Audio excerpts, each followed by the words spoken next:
Hi guys! Welcome back to my page. This is Eilish Fuentes and today, magkukulay tayo ng buhok. Ayan, as you can see, malaki na nga yung root ko. So, kailangan na natin kulayan. Ito nga pala yung brand na ginagamit ko sa pagkukulay.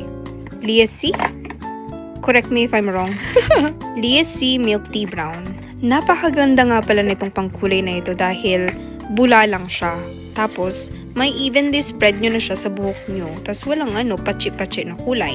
So, ayan. Mag-umpisa na tayo magkulay.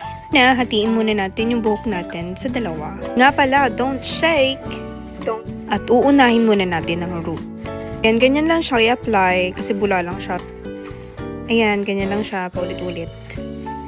Hanggang mapuno nyo yung buhok nyo. Sure na, soaking wet talaga siya para ma-evenly spread yung kulay talaga. Yan. Tapos, babalutin na natin siya ng plastic.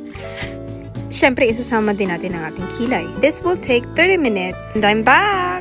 2 box nga palang nagagamit ko lagi dahil makapal ang aking buhok.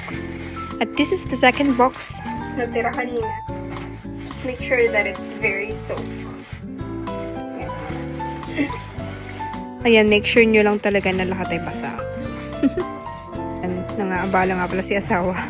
Pagkatapos niyan, itatali ulit natin. Tapos ubusin lang natin yung natira. Then, plastic ulit natin yung buhok. Isama ang kilay. Let's get back to it after 1 hour.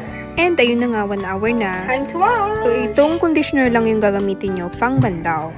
By the way, isa lang gagamitin nyo muna. Next time na yung isa pag dry na ulit siya. Ito na nga ang result. Mag-blower dry tayo! Ayun lang, susunod ulit. Bye!